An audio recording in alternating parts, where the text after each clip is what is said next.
MLC YCP MLC Chandrasekhar Reddy ఈరోజు ఆయన రాజీనామా చేస్తూ ఆయన వివిధ కారణాలు ఎందుకు ఆయన రాజీనామా చేశాడు అనే విషయాన్ని చాలా సుదీర్ఘంగా ఒక 32 నిమిషాలు ఒక ప్రెస్ మీట్లో పదే నారాయణ గారి పేరు ప్రస్తావిస్తూ మా సారు మంత్రి నారాయణ గారి పేరు ప్రస్తావిస్తూ నారాయణ గారు ఆయన ఏదో గన్ను పెట్టేసి బుల్లెట్ దింపుతానా లేదా నువ్వు రాజీనామా చేయకపోతే అన్నట్టు కథలు అల్లి అతను ఈరోజు ప్రెస్ మీట్ పెట్టడం జరిగింది.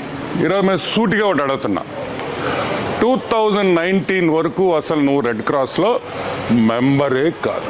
అసలు నీకు రెడ్ క్రాస్ యాడుందో తెలియదు, రెడ్ క్రాస్లో ఏం చేస్తారో తెలియదు నీకు. నువ్వు 2019లో రెడ్ క్రాస్లో మెంబర్ అయ్యావు ఫర్ ది ఫస్ట్ టైం. ఒక్క డ్రాప్ బ్లడ్ ఇచ్చావా ఈరోజుకి?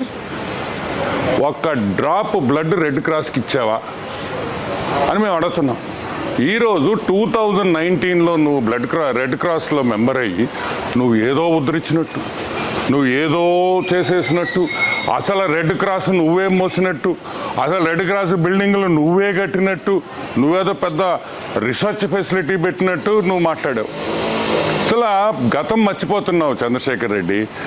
మీ నాయకుడు మీ హాఫ్ టికెట్కి ఎట్ట మైండ్ దొబ్బింది, నీకు కూడా మైండ్ దొబ్బినట్టుందని కూడా నేను ఈరోజు మేము ప్రశ్నిస్తున్నాం. రెడ్ క్రాస్లో ఎప్పుడు రాజకీయాలు లేవు. అసలు నువ్వు ఎట్ట రెడ్ క్రాస్ ప్రెసిడెంట్ అయ్యావు చెప్పు.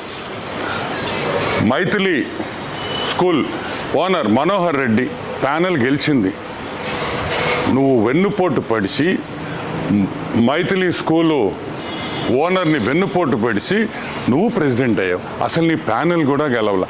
ఈరోజు సింపుల్గా మేము అడుగుతున్నాం, నారాయణ ఇది చేశాడు, నారాయణ సార్ అది చేశాడు, నారాయణ సార్ చాలా చేశాడు. ఈరోజు నువ్వు Nellore town constituency, Nellore bit 1 కాన్స్టిట్యువెన్సీని నువ్వు గత 2 నెలలుగా నేను వచ్చి నెల్లూరు ఎరగదీయాలి, నేను పెద్ద నాయకుడిలాగా నువ్వు ఫీల్ అయిపోతున్నావు. చెయ్యి. నువ్వు రాజీనామా చేసిన దానికి నారాయణ గారికి సంబంధం ఏంది? తప్పే ఉంది. ఎంఓయూ అడిగితే మీ అబ్బసొత్తు అడిగామా? నీ స్కూల్ ఎంఓయూ అడిగామా? రెడ్ క్రాస్ ఎంఓయూ అడిగావు, తప్పేంటి?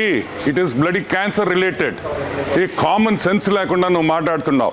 నీ మీద ఈరోజు నేను చెప్తున్నాను చంద్రశేఖర్ రెడ్డి, నీ మీద మేము స్పాట్ పెట్టాలనుకుంటే, నీ మీద మేము గన్ను పెట్టాలనుకుంటే, నిన్ను బెదిరించాలనుకుంటే నువ్వు ఒక్క స్కూల్ కూడా నడపలేవు. ఏ రోజైనా నీ స్కూల్స్ దగ్గరికి వచ్చాడు నారాయణ? ఈరోజు మేము అడుగుతున్నాం, నువ్వేం పెద్ద పుడింగివి కాదు, నీకు స్పాటు మళ్ళీ దీనికి ఒక స్కెచ్ అంత సీన్ లేదురా అబ్బాయా నీకా? ఏంద్రే నీ మీద కూడా మేము స్కెచ్ చేయాలంటే మేము ఇంకా మాకు ఉండే పొరుగు కూడా పోద్ది.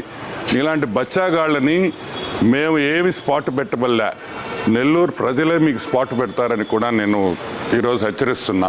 ఇంకొక విషయం, రెడ్ క్రాస్లో నీ కాలేజీ వాళ్ళు, మీ దగ్గర ఉండే టీచర్లు, నీ స్టూడెంట్లు అందరూ సభ్యత్వం.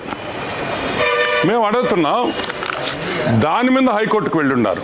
నువ్వు చేసిన అవకతవకలన్నీ తీస్తాం, ప్రతి ఒక్కటి తీస్తాం. రెడ్ క్రాస్లో నువ్వు చేసిన అవినీతి చరిత్రను కూడా బయటకు తీస్తామని కూడా మనవి చేస్తున్నా. ఇంకొకటి కూడా, ఇది ఓన్లీ వార్నింగ్. నువ్వు చదువు చెప్పే అయ్యోరువి, మా నారాయణ సార్ చదువు చెప్పే అయ్యోరు, నువ్వు కూడా చదువు చెప్పే అయ్యోరు. కాబట్టి ఈరోజు చాలా డీసెంట్గా మర్యాదగా మాట్లాడుతున్నా. దయచేసి ఇంకొకసారి నారాయణ సార్ నిన్ను బెదిరించుంటే 100% ప్రూఫ్తో రా. ఇంకొక విషయం, అన్నీ తీస్తాం. రెడ్ క్రాస్కి నారాయణ సార్ న్యాయం చేస్తారు. రాజకీయాలకి అతీతంగా రెడ్ క్రాస్ పనిచేస్తుందని కూడా నేను మీ అందరికీ మనవి చేస్తున్నాను.